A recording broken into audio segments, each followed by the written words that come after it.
Hello, everyone, and welcome to an all new Deep Cuts Live. I'm your host, Antoine Reid, and today we have uh, another special guest with us. Is someone I met again in January, which seems to be where I met half the guests for this season so far. So today's guest is Chris Weber. He is the CEO of Veritas Cigars. So very interesting brand, very interesting branding. So I'm looking forward to speaking to him and getting to know more about Veritas. So let me bring on our guest. Hello, everybody. Chris, I cannot complain today, and if I did, nobody would care. So doesn't matter anyways. yes, it's like I was telling people in the intro, I met you in Vegas where I seem to have met like half the guests for the season so far. So, so you're a brand that has been around in the market for a long time. Quite some time, in my yeah. opinion. So I'm looking forward to getting to know a little bit more of your story. For those people who are just watching for the first time, Deep Cuts is more about getting to know brands that maybe you've seen in the humidor or you've seen or heard in a store, but you've never really given a try to. So some of the questions are kind of like intro questions. So uh, it's just meant to get to know you and the people behind the brand. So that's Perfect. where today's conversation is going to go.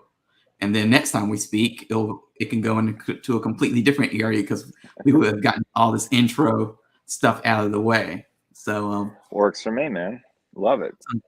where I wanted to start is always at the beginning. So how did you get into the cigar industry? So in the beginning, we had a really interesting foray into it. There was three partners originally. Myself, Dave Larison, and a person we no longer speak about, who ended up taking tens of thousands of dollars out of the business account. But we started it off as more of like a regional publication called Cars, Bars, and Cigars. And what it was more or less for the Del Mar area, which is like Delaware, Maryland, Virginia, Jersey, Pennsylvania. So car shows or bars that were doing car nights that wanted to incorporate cigars into whatever it was that they were doing for that particular thing. That's how from there the idea morphed into why don't we just do cigars rather than acquiring cigars from either a local retailer. We were getting them from Delaware Cigars at the time. Why don't we just make our own cigars? And then from there, it just turned into full-time cigar brand at that point. Um, we launched in June of 2011. Wait, when was my son born? Yeah, 2011. I had to remember because it was 1 month to the day before he was born. He was born July 10, 2011. And we were on June 10th, 2011. We launched, and we were at, well, it was IPCPR at the time, now PCA. But that's how it started. And, didn't think it would take that turn, didn't think we'd walk down that path, but we did. And 11 years later, here we are. So you make it sound far easier than I'm sure it was. Like you just like turn around and say, "Oh, I'm going to start a cigar brand," and poof, and it happened. The next day, you turn over in bed, and it's all done Yeah. for you. Well, I So don't what know how much time you've got, but it's a lot of other details that go in between there too. Could fill a book I with it. always Yeah, it was a lot. am interested in that because so many people who smoke cigars at some point they seem to get this idea in their head of, wow, I could do this, or I should start my own brand, and it will be like this and that. So, what was that transition for you like? Like going from, doing what you were doing with the publication to suddenly saying and getting cigars from other sources to saying like, let's make our own cigars. Like, what was that transition like? It was very interesting because it started out as an endeavor of just getting our own brand out there, and not like not even thinking about it as a brand, but more or less just uh, as vertically integrated as we could be at the time. So rather than going out and paying retail for boxes of cigars that we're going to give out at these events, like supplying stuff that was going to be known as something, it wasn't going to be called Cars, Bars, and Cigars, or CBC as it became to be colloquially known at the time. But as we were diving deeper into the process of getting the cigars. What factories do we talk with, et cetera, et cetera? How do we develop blends? Who comes up with the blends? That became it was interesting because that transition opened our eyes to not just a different market, but a completely different business, where our passion kind of fell into that area at the time. And it's not so much that we gave up on the publication side; it's more or less that it was a perfect storm of things that were happening at the time. All the connections that we had at that particular time, like dealerships we were working with in partnerships, getting bought out by other dealerships and no longer wanted to continue partnerships, um, whether it be advertising or supplying cars for events and stuff of that nature. A lot of things started happening at the exact same time. We were working with Harrah's in Chester, Pennsylvania, at that moment, and they were supporting a lot of these nights where we were actually scheduled to be on the premises. Then the person that our contact that was working with us over there got transferred to another Harris property, and the new person that stepped in no longer wanted to have that cigar side of it, which is ironic in that that's the first place we faced cigar persecution, and then after that, it's a slap in the face from the FDA, and we've been fighting that battle ever since. So, yeah, it's not as easy as I made it sound to be, and it's definitely more complicated than I just said, but there was a lot of different detours we took along the way. And just because of a perfect storm of changes happening with our primary, not so much sponsors, but yeah, sponsors and co-affiliates, it just made more sense to just completely detour and just focus on cigars full time at that time. So to backtrack a little bit, so the publication that you were working on, like what was your experience with that like? Because I, of course, work with publications, and it's one of those things where it seems a lot easier than it is because people get the finished product and they don't see all the work that you have to do to put it together. So what was that experience like? Well, truth be told, I came into that project. I was the last partner that became involved in the initial partners. Um, and it and truth be told, it never went to publication for a single issue. What it I was the one that was tasked with going out there, talking to printers and um, advertisers, and I gathered advertisers, and then it takes a lot of money to print a magazine. I, Yeah. and when I cannot emphasize enough how much it costs. It wasn't so much that we didn't have the money; we had the money. It was very cost prohibitive at the time. I had never been in publication at all. I don't have a background in that. And I was in large part responsible for the transition more to cigars full time. And it's only because um, it just seemed like everything that we had tried to build towards led to that, even though I know we were trying to start a publication. But when we were looking at it, it was like we kind of found our true passion for cigars at that point.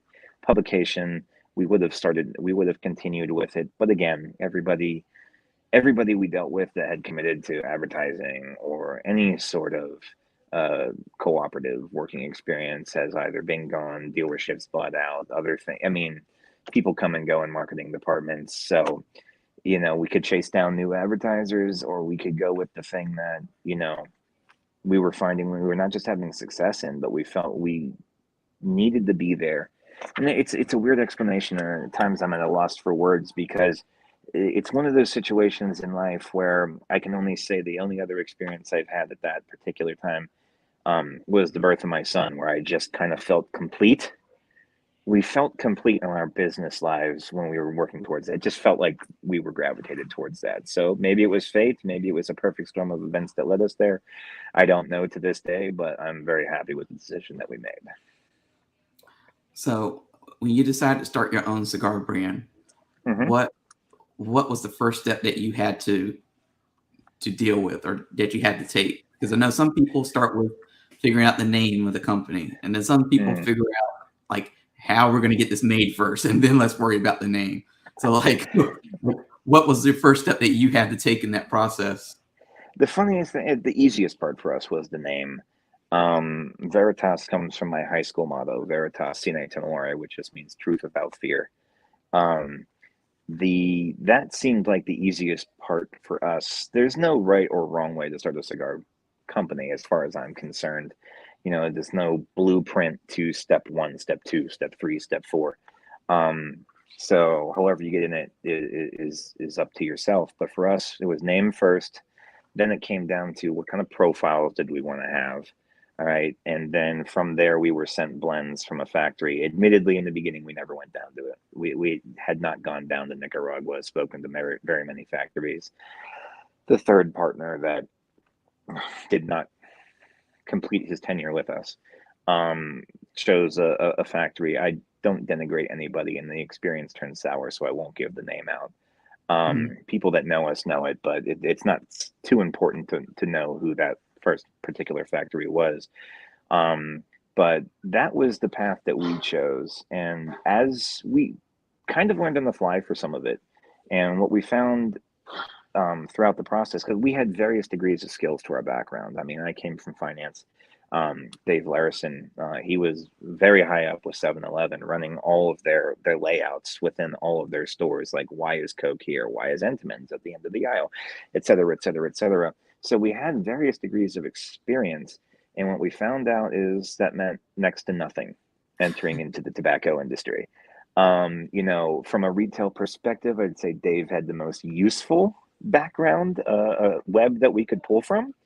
Um, Finance is easy in a cigar company. My expenses are X, my outgoes, my income is Y. The difference is, either positive or negative.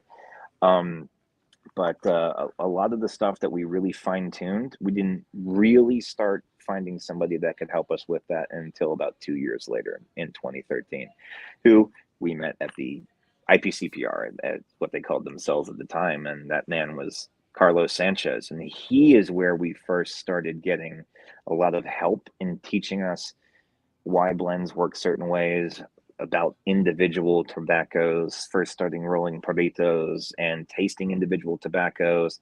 And much like you would do in the kitchen, even if you're an amateur chef, I know what salt tastes like. I know what that tastes like. I know I'm cooking this. I think this would go together. Learning to approach blending from that perspective. Branding kind of came easy to us.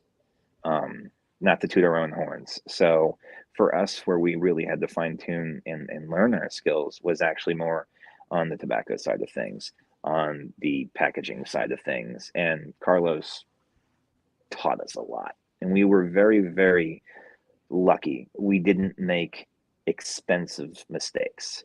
Every mistake that we had made, which admittedly there was a few, nobody's perfect.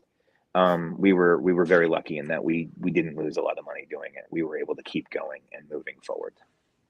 So I'm always interested to when people make that transition from being a cigar consumer to a cigar brand owner, what that transition is like, because it's almost like going from being passionate and loving something to suddenly you have to look at it from a slightly different angle, maybe sometimes. What was that transition like for you? I actually think it ignited my passion that I didn't. I'd always smoked cigars. I'd been smoking cigars since I was in high school. Um, and for myself, I actually had a fire inside me that ignited because I'm a tinkerer by nature. If I'm not just building whatever the instructions say on the Lego set, I'm gonna also tear it apart and build something that's in my mind. Tobacco let me do that in a way that wasn't overly complicated. Like if you put like a PlayStation 4 in front of me right now and told me to take it apart and reassemble it, couldn't do it. Way too complicated. But the ability to just cultivate the idea, not just of a brand, forget a brand. Let's talk about the finished product being a cigar. We take for granted, at least as a consumer, I took for granted really what went into the thing that I would pick up out of the box, hand to the retailer, make my financial transaction, and go out and smoke it. When I saw everything that went into making that cigar, um, fire built inside me. And the first time we went to Esteli, when Carlos invited us down the first time, I fell in love with the country.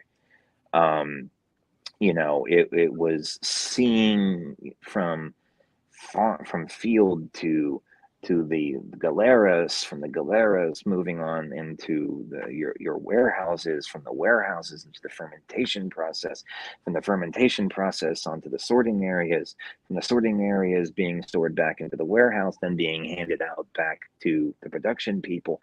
This is one of the last romantic industries that are out there. I mean, Scotch is still up there, wine is still up there to some degree, brewing is still up there, but it's one of those things where I don't really think I had my passion for cigars until we entered the industry. Really, I liked them.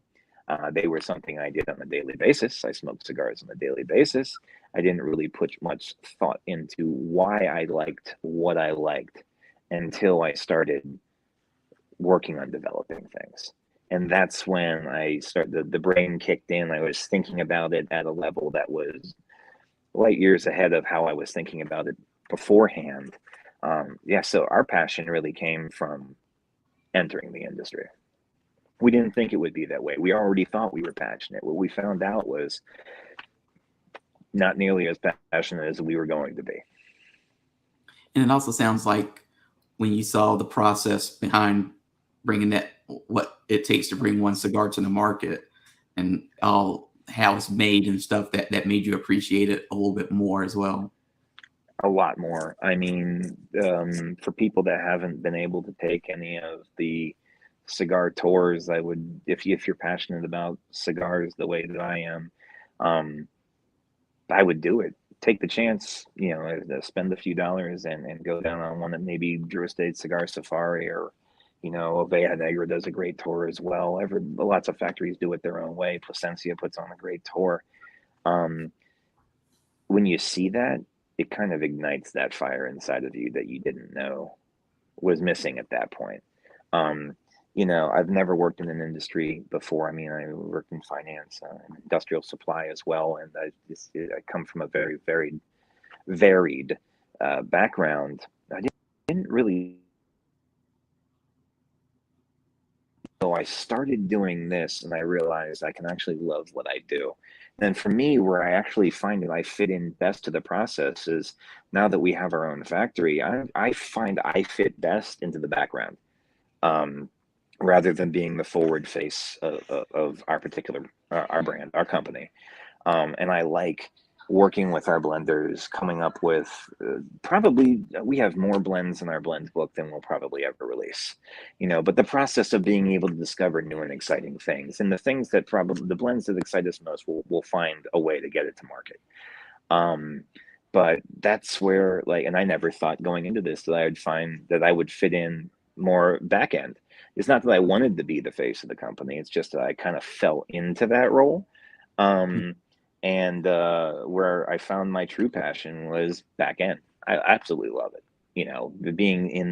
Not just being in Esteli, being around the production floor, working one-on-one with a production, with one of our blenders and one of our production couples, being able to try something new, letting it sit, then coming back and readdressing it 4 or 5, 6 months later, seeing what time did to the blend. Again, all the things that when you're a consumer, maybe some consumers thought about it more in depth than I did, but I certainly didn't. And that's where I found that this is, like I said, this is one of the last true romantic industries out there. And when you say romantic industries, just for those people who may be confused by that term, because they may think romance in a completely different way. In no way do I mean that sexually. Right. So just explain what you mean by how are cigars romantic? Because I know some people that would be a foreign concept to them. So to me, when you see, there is probably 1,000 people that touch this leaf before you do it. And for the most part, there are machine-made cigars out there. For the most part, this is done entirely by hand.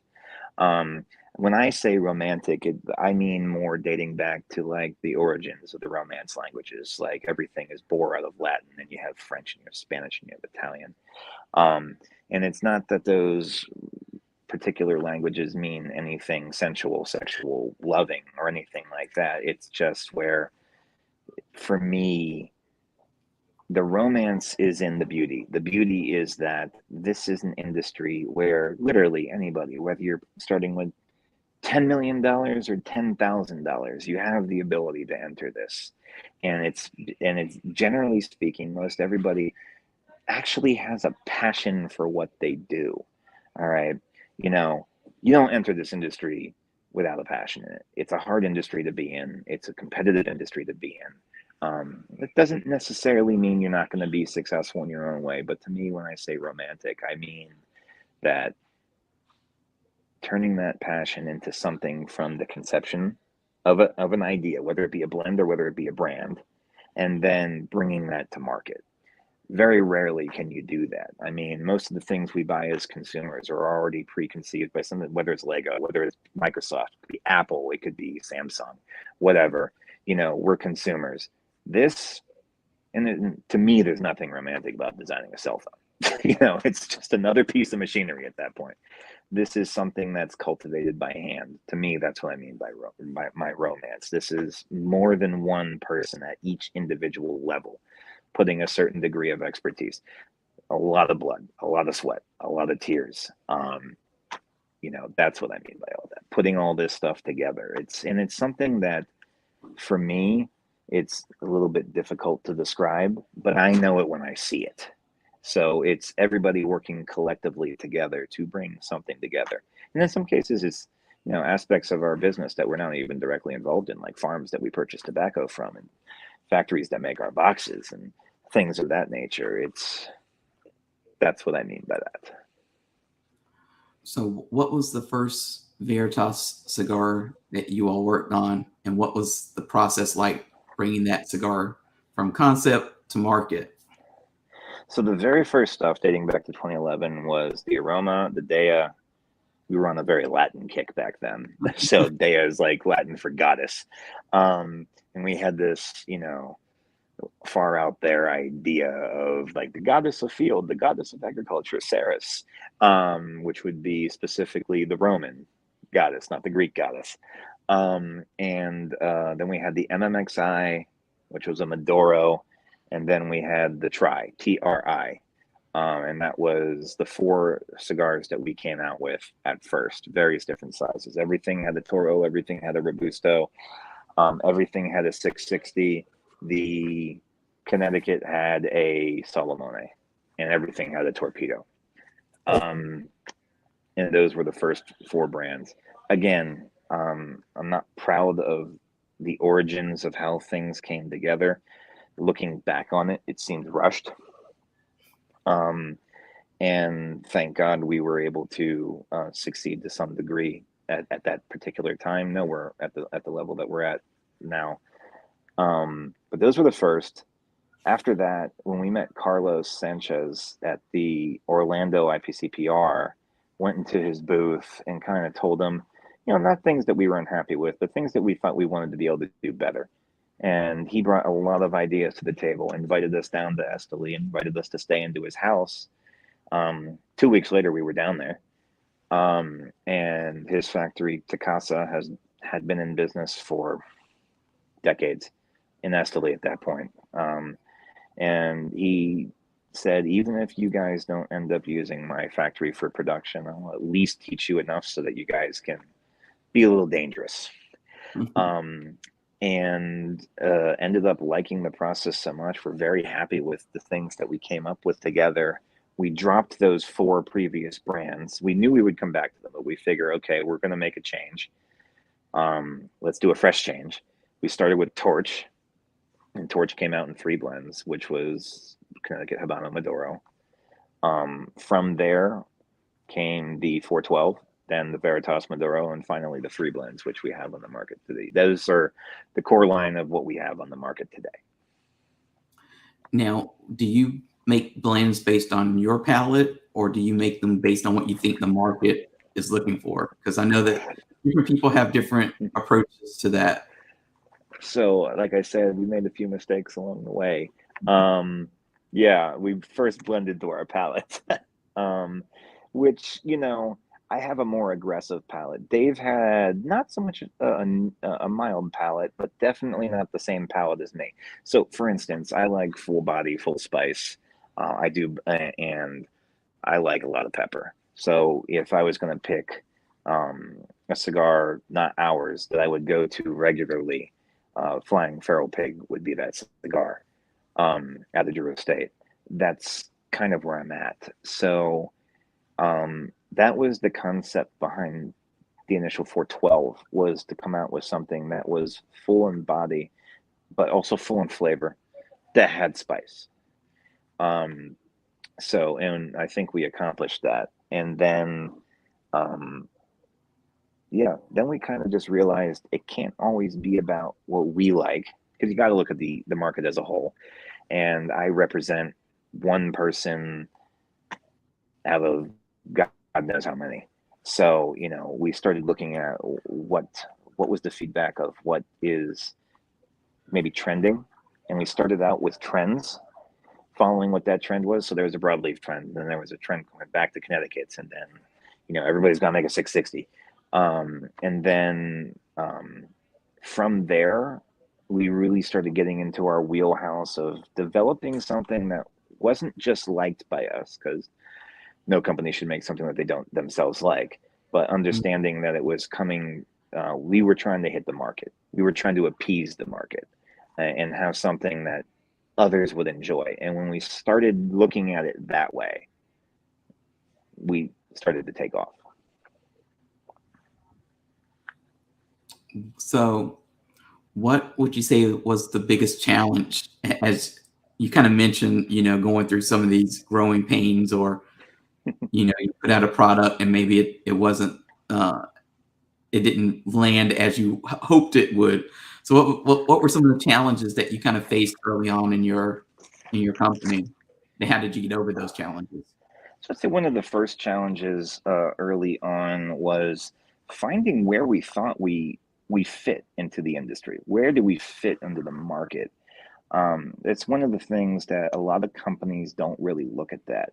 They look at themselves as, this is our company, this is our product, this is what we offer. But it wasn't until I started really working for an industrial company called MSC Industrial Supply, where they really taught us where the value of understanding where MSC fit in the marketplace of industrial supply. For instance, we specialized in metalworking. Cutting tools was, nobody was better than us, not Granger, not MSC, not McMaster-Carr. So it's understanding where you fit. So then this was still, it's funny, like in 2011, 2012, 13, we really hadn't, as an industry, defined what boutique meant. Hmm. It was one of those things again where you knew it when you saw it. So, what I had always been told, the standard that I heard the most was boutique meant less than 65,000 boxes a year. I don't even know if that is still a reference point for boutique to this day. But we knew that we were boutique. We knew that we were catering to a small, and we knew that boutique was a niche part of a niche industry. So in the whole the global tobacco industry as a whole, premium cigars are a very small portion of that. Not to say that it's not large. It just means that between cigarettes and everything else, that is the vast majority of the tobacco, quote unquote, market. So we knew that we were a niche within a niche. And so once we started understanding that, it became a lot easier to fit into that and to fit into the market, because we realized, for the lack of a better term, who we were competing against. I don't look at other brands as competitors. I look at other brands as colleagues. Some people may or may not look at that, myself as that. Sometimes people love you, sometimes people hate you. But it was also understanding that as long as we stayed, once we understood that, let's stay true to a specific set of goals that we have for each and every individual SKU. And that's the most important part right there. You have to understand where you're fitting into the market, and you have to understand what part of that market you want to try and attack and obtain. Because it's funny you say that, because when I got into the cigar industry back in 2010 as just a graphic designer, I would know I would read these stories that would come across my desk to design. And boutique was like, I don't want to say it was a bad word, but it was a word to kind of separate, that some of the larger companies would kind of use, in an offhanded way to kind of separate, other companies from the bigger companies. Like we have the big brands and we have the brands that are going to sell. And now I think over the years, here we are, that was 2010 and here's 2022. I think that's kind of changed a little bit where retailers, that a lot of them that I speak to, are actually looking for what we would call boutique, because they offer more opportunity. They give them an advantage. They want brands that maybe the store, 20 miles away or even 10 miles down the road around the corner. If you're in Florida, the next store down doesn't necessarily have or carry, they don't want to offer the same thing. So it's like boutique is in a way is opportunity. Is, you don't have to, make thousands of cigars. You could easily make, lots of limited runs and have success. That, and I agree 1,000% with that. So it's interesting the way that you put that, is that boutique did almost feel like I just remember going into stores and telling them, "Oh, we're a boutique manufacturer," and you almost get the eye roll, Mm-hmm. but it's changed from an eye roll to, "Oh, tell me more." Now they're excited about it. So, I won't necessarily say we're in the beginning. I mean, I think there were several brands that kind of really started that movement. Tatawahe would be one of them. I mean, what Pete did in the beginning was, I would think a part of the beginning of the boutique movement. But for me, when anybody asks me to define boutique, I would say small production focusing on quality over quantity.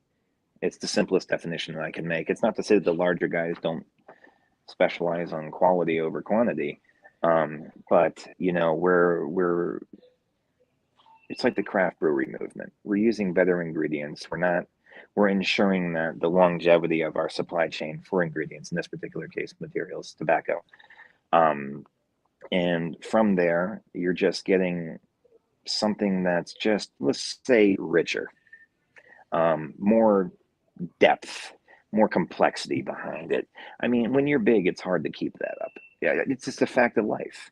If you're big, you're talking about dealing on tobacco on a level that's, I mean, the numbers just boggle the mind. So in order to get what's needed to be considered boutique, I mean, you almost have to focus on a smaller scale, for sure, just because of availability of product and cost associated with it.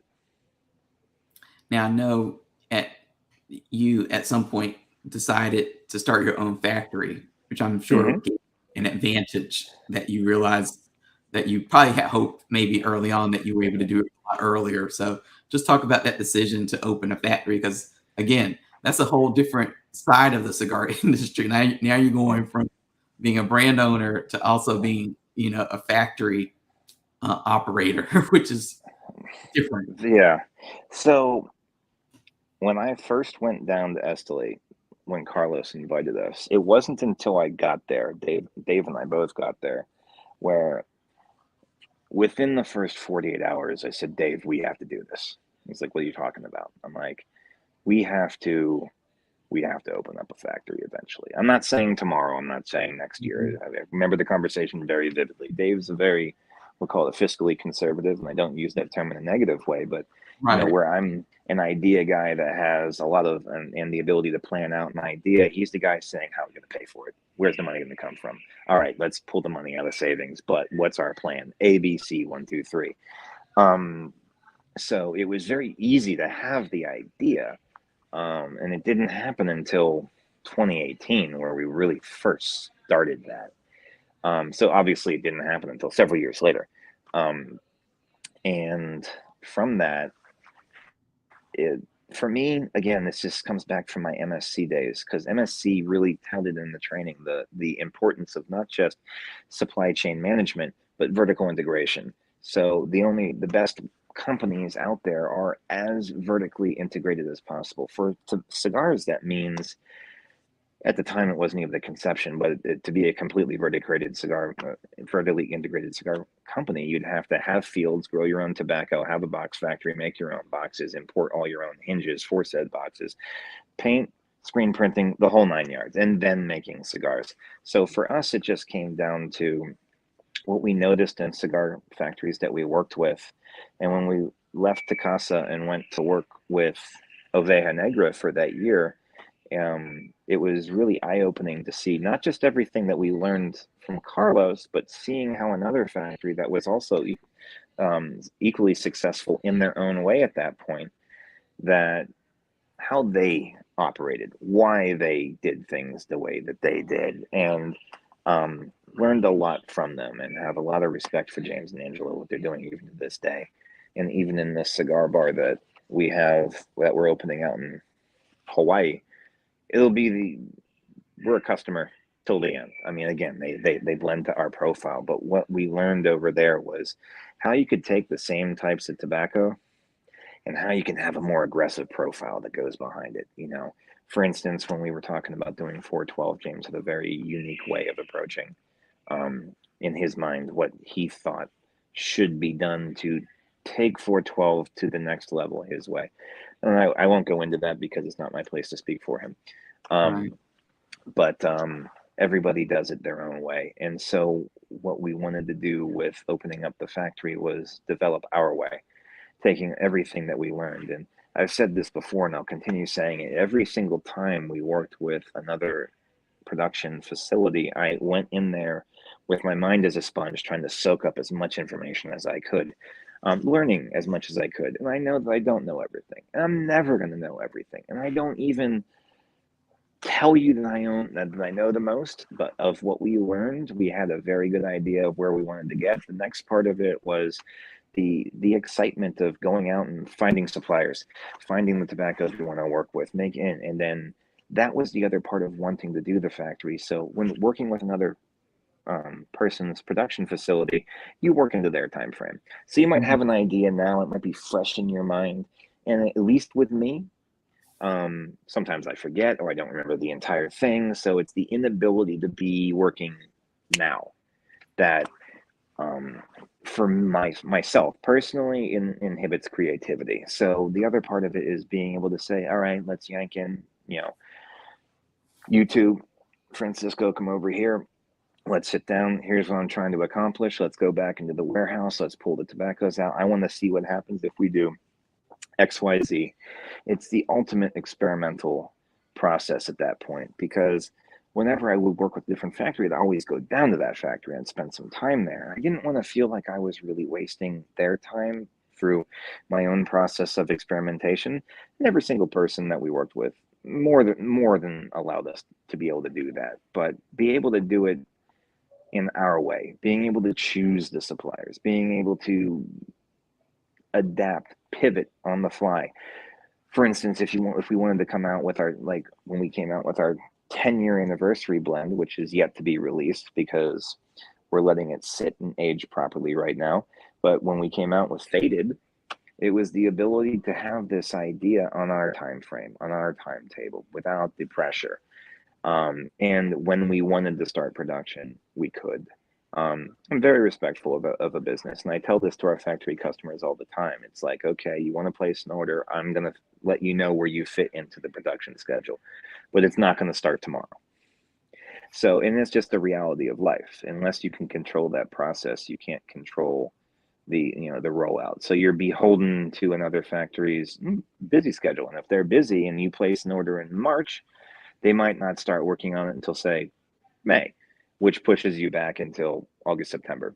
So that was part of it as well. The other part is being able to do it our own way, being able to say that we created that and we truly did, rather than another company that uses another factory. You're basically a marketing company at that point, which there's nothing wrong with that. If that's the way that you choose to run your business, then all the power to you.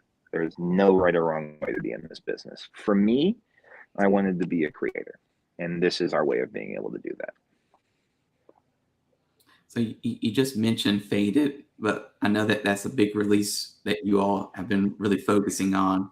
So could you just touch on and share what you can about Faded and what makes So it so cool. Faded's our 10-year anniversary, and we're in our 11th year, so I know we're a year late. But again, the other thing that we learned with having our own facility was experimenting with aging times. What if we don't go on the normal route? What if we do 7 months of aging? What happens then? Et cetera, et cetera. So Faded for us was the celebration of a decade in the industry. It's an African Cameroon. It's on the medium profile side because with Cameroon leaf, it's really easy to overpower it. It's a delicate leaf to roll. It's a delicate leaf to blend with in our experience. So we have a solid medium plus with a lot of depth behind it, but you're able to get the tastes and the nuances of the Cameroon on your palate, on your tongue, on your lips, and that's what we were going for. We didn't want to have something that overpowered that. And there's no point in using the Cameroon if I can't taste the most fanciful part of the blend. There is no point in using that tobacco. So we have a blend that's very complementary to the leaf. It's going to be coming out in a limited production box. It's probably going to end up being an annual release rather than the one and done.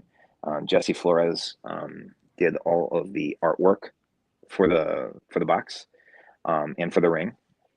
When I met Jesse down at the beach in Nicaragua, I saw him over there. I'd say, hey, if you're interested, I'd like to work on the project with you. Here's my idea. He said, but this was over Easter week of 2020. So, we got back from Easter week and we sat down and I told him kind of what the concept I had in my mind for where I wanted the artwork to be, where the origination for the name came from a song from Alan Walker called Faded. For us, Faded, when you see the artwork, it'll make sense to the explanation I'm about to give, but we've been here 10 years. We've had our ups and downs. We are weathered. We are beaten, but our foundation is strong. We are still here and we are still moving. And in That's terms of the other cigars that you all make, I know that you're working on some new Vitola sizes and stuff. So what else is kind of on the boilerplate for you all? So we're gonna thicken the herd, so to speak. We're going to be adding more sizes to 412, more sizes to 3 blends, more sizes to Veritas Maduro. Going to be re-adding or adding back the original 4 size offerings for all of the Torch line. So in addition for Torch, in addition to the Toro and the Robusto that we have right now, there'll be the Torpedo and there'll be the 660. I don't know what sizes we're going to do with 412 yet. Suffice to say that there will be a Lancero, which is my favorite Vitola of all time. Lanceros to me are the best Vitola to taste a blend with. Probably going to put that in the 660 as well. 3 blends. We have I can't do it in the Lancero. The blend is just too weird because of the nature of everything involved in the cigar and the fact that it's a proportionate box press. Lancero kind of screws up. It compresses the bunch a little bit too much. So, and then we're going to be bringing out some of our old stuff that we had back in 2011. So we'll bring back the Aroma, we'll bring back the MMXI, we'll bring back the Tri, and we'll bring back the Dia, along with the Culebras that we had on the market back then as well. Culebras to me are that's a true cigar romance Vitola, based on the story behind the Culebras, at least the story that I was told behind what the Culebra was supposed to be. And that's going to be a variation of our 3 blend split down into 3 wrappers. So one of them will be a Connecticut, one will be the Pennsylvania broadleaf, one will be the Habano. I'm just curious, what was that story that you heard about that? So Carlos told me that the Culebra was when you were working at a cigar factory, you were only able to bring 1 cigar home with you at the end of the day. And so what the production crew would do would take basically a Lonsdale, curl it up, tie it on both ends with a tobacco leaf, and when they were exiting the factory, the guy would look at it, not quite sure what it was, and they'd say, "See, it's 1 cigar," and he goes, "Okay." And then when they got home, they were able to untie the cigar untie the stem, and they had one for before dinner, one for during dinner, and then one for before they went to bed. And that's what I was told a culebra was, or at least its Wow. origin. Never heard that story, so it's always interesting. Yeah, I'm not around back then, so I couldn't tell you. I can't speak to the truth on it, really. A minute ago, you mentioned the African Cameroon tobacco. So I was just curious off of that. Is there a certain type of tobacco that you really enjoy and enjoy kind of trying to work into different blends that you create? I am a huge fan of Pennsylvania broadleaf. Um, but I never thought I would like San Andreas. And then I started working with San Andreas, realizing it's easy to work with. San Andreas also has a lot of taste. And one of the characteristics I like about Pennsylvania broadleaf is it's thick, it's dense. That's also one of the hard characteristics about it. Whereas San Andreas is every bit as big of a leaf, but it doesn't have the same earth tones behind it that hit my palate that a broadleaf would, or a Pennsylvania broadleaf would. So you get more of that Maduro complexity that goes along with it. So I like to work with both those. Um, any cigar we make always has Ligero Esteli in it. It's got to. I can't. I was always taught you can't have a premium cigar without Ligero, and there's no better Ligero on the market than Ligero Esteli, as far as I'm concerned. Well, I just wanted to know because, like I said, I'm always curious about what tobaccos different people in the industry enjoy working with, or is there a certain type of tobacco that you don't particularly like that you kind of stay away from? Yeah.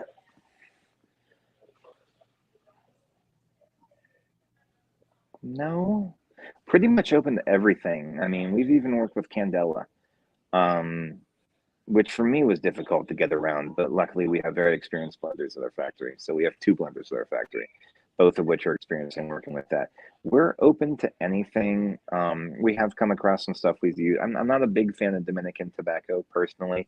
It's a little bit too mild for my palate, but that's Hmm. just me. That's not me saying it's bad. It's just not what I want to work with because it's more difficult to get to the profile I want to get to in my experience in working with that, and then Skip goes out there and starts working with, EP and coming out with something that's coming out. So he might prove me wrong in that too. So, because I know the stuff that comes out of Nico Sueño is almost as aggressive.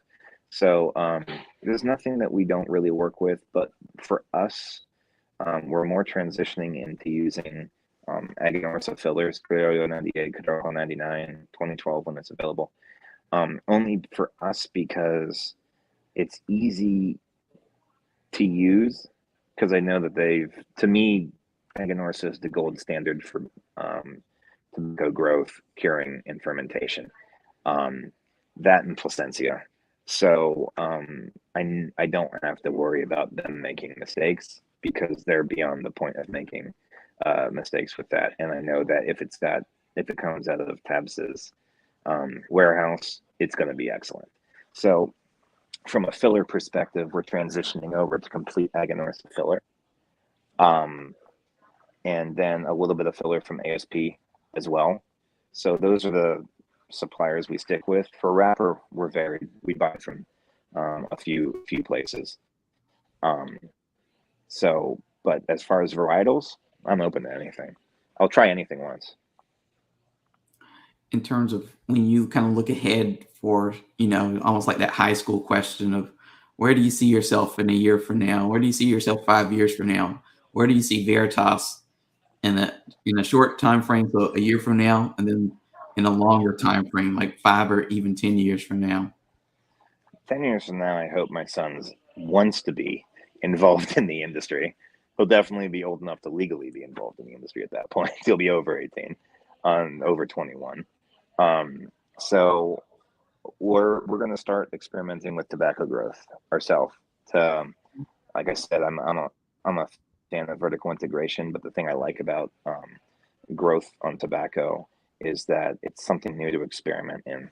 Um, long ago, not that long ago, I was told that the initial impression of me in the industry was that I was just some rich kid that didn't care. I didn't realize I came across that way until a friend that I value his opinion, a newfound friend within the industry, brought that to my attention. I figured, you know what, let's start focusing on a lot more things, specifically me, self-introspection, um, in having a very introspective look of how I was doing what I was doing. I cared the entire time. So what that led into is like getting into new areas of tobacco. I know we're a small company. I'd like to always be a small company. Um, for one, it's easier to manage. Two, it's easy as long as you're small. We can really ensure that the ingredients that we're using, the materials that we're using, the tobaccos that we're using, are always going to be in a relative supply. So we can buy a lot, and that can last a long time. Um, I want to grow sustainably, but I don't want to grow to a size that I'm uncomfortable with. I'd like to get within 5 years to 2 million cigars a year. Mhm.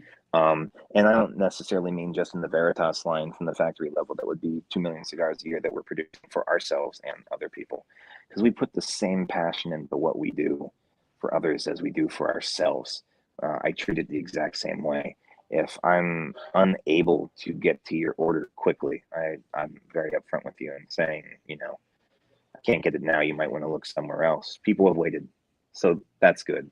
Um, I want to be at a level where, like I said, I want to get to 2 million cigars within 5 to 10 years, and that's where I'd like to be. Next year, I would like to have our first crop.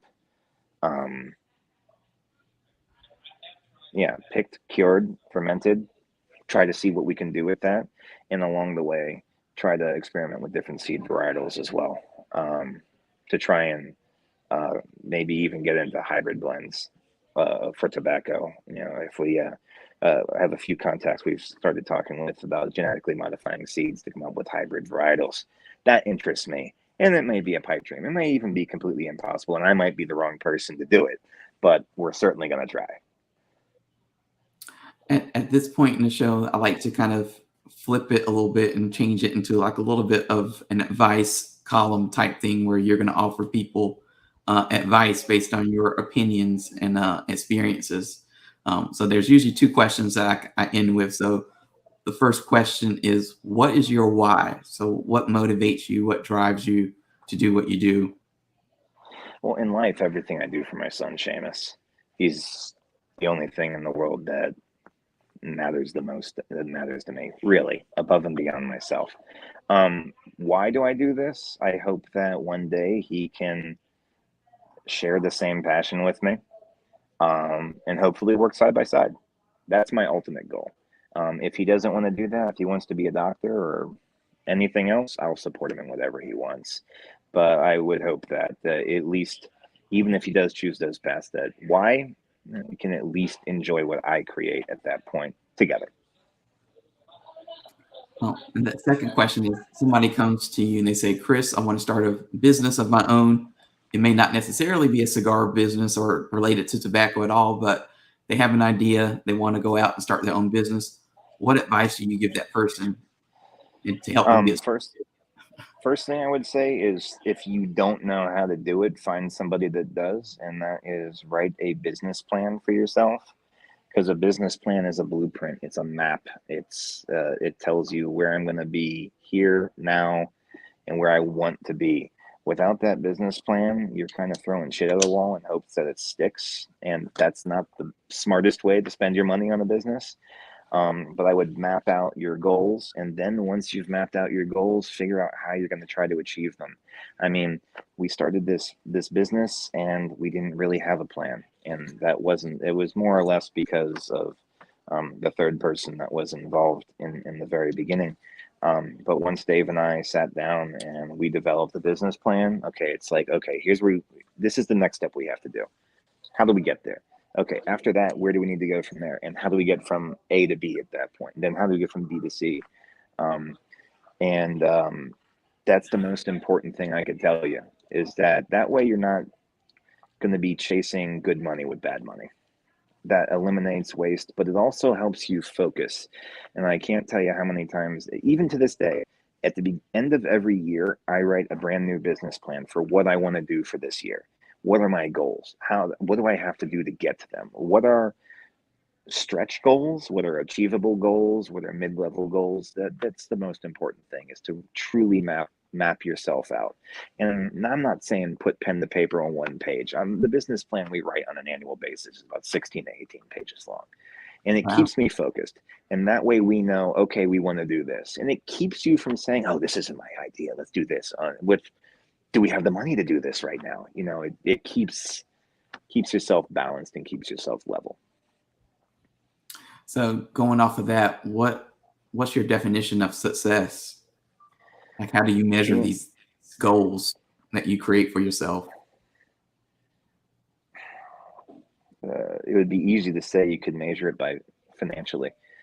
For me, it's, does what we accomplish in this industry is the blends or the brands that we accomplish, does it resonate with us? Does it resonate with others? Is it positively resonating or is it negatively resonating? And if it's positive, that's success to me. I don't measure it financially. I mean, it's not to say that I don't worry about money. Of course, I have bills to pay just like everybody else, and I have to have income to do that. But if I've left a positive impact on at least one person with what we've done throughout whatever day we're doing, whatever, that's success to me. Used to So be that I just chased money, and it's, my grandfather always taught me that if you make money, you're God, you're never going to be happy. And he found out that that wasn't the case. So for us, it's positive resonance with the consumer base, our retailer partners, both domestically and around the world. so in a couple weeks is the big trade show for the cigar industry. What can people expect from Veritas? I was hoping that Faded would actually be able to display at the PCA. It's it just needs a little bit more time. So for us, you'll see that now we have established and reputable brokers working with at this time. You'll see that we have a driven, focused goal of partnering with the retailers, both current and new. And when I say partner with that, it's, for us, it doesn't stop once the credit card transaction goes through. That's not the last time you're going to hear from me, and it's not going to be the last time you're going to see me. It's not going to be the last time you see or hear from our brokers. We'll help you, and we'll be as involved until the point of annoyance. It's on some points, but there's, um, it's our job not just to get the cigars onto the shelves of the retailers. It's our job to educate the retailers' customers about our brand as well, and that is what we're. I'm sorry to say it took us 10 years to get to this point, but that's what we're doing now. So we're here, and that's all that matters. I think that's an important thing to, for the cigar industry is like the retailers, they're small mom and pop stores too. And Mm-hmm. I think when you talk to them about the biggest frustrations beyond, taxes and stuff like that, that they sometimes have control over and sometimes they don't. The biggest complaint sometimes is it's just hard for them to get in touch with the manufacturers or to have that support or to feel like, it's not just a transaction. So I think what you're talking about is a good thing because that's the kind of relationship that they are looking to have with you and other manufacturers. Well, the other part of how we're going to help with that is going to be an ambassador program that we're going to roll out. And from the back end side, myself and Joe, we're really trying to like piece together how we want that to work. Because I'm not just going to roll out another plan and just figure it out on the go. I'd rather have it set out, mapped out, so that it's end user engagement at a level that benefits the retailer and obviously the brand. That's why we're doing it. But we're very driven towards re-gearing ourselves towards um, end user engagement. That's what our goals are right now, and I think that we have a successful plan. We're ready to roll out, and when we do, it's going to be more of things like this, more of consumer centered rather than retail centered marketing that goes along with that, and also retailer as well. but being able to combine the two, I think what we're about to do is pretty unique and may not have been done yet. Awesome. So for those people who are not watching this live or on YouTube after the fact, could you tell people what website they need to follow or go to find out more information about you and your brand, and also what social media they need to get attached to so that they can keep up with what you all are doing? VeritasCigars.com, Veritas Cigars on Insta. I think we still have a Twitter. I'm not sure. It's hard to tell these days if Twitter's even relevant. But the Veritas Cigars, we're pretty quick about getting back to messages. Any questions, whether it be, hey, I don't have a retailer in my area, where can I try it out? We're quick to respond back with either a retailer that's close or one of our partner retailers that we work with on a routine basis. Leaning House Fine Cigars in Pittsburgh is one of those. They've ships nationally, so if you're not in the area, that's where you can go to try some of it. But even if you have a question or anything, like, we're open to engage about any topic with anybody. Let us know. Awesome. Well, I want to thank you for coming on and spending an hour and 1 minute with us today, chatting about Veritas. And like I said, now the next time you come on, we don't have to go through all the intro part of introducing people to the brand. You can just refer back to this episode and dive in. So thank you for coming on today. Of course. Thank you for having me. I appreciate it. Yeah. And thank you all for watching or listening to this, however you all are consuming this episode. And if you're on Facebook or YouTube or Twitter, make sure you hit the like button or subscribe button. We do interviews every week, or at least we try to. And also, if you're listening to this on any of the podcasting platforms, just hit the subscribe button and also leave a rating or a review, because those help us improve the show. This is episode, I believe, 88 or 89. So there are like a whole bunch of other episodes if this is your first time watching and listening. So you can find all the past episodes on deepcutslive.com to watch and to listen. All the links are there. And we will be back here on Thursday with Nicholas Melio from Foundation Cigar Company. For those of you who are watching live or want to put that on your calendar, come back here Thursday. And so it's been a great episode. Like I said, I've learned so much more about Veritas now. Now, when I see you at PCA in a couple of weeks, I'll have that intro and all that knowledge of what you all have been through. So, and I'll bring you something special from the factory as well, something unreleased. I'll look forward to it. I will be there. So, thank you, Chris. Thank you, everybody, for watching. And until next time. Cheers.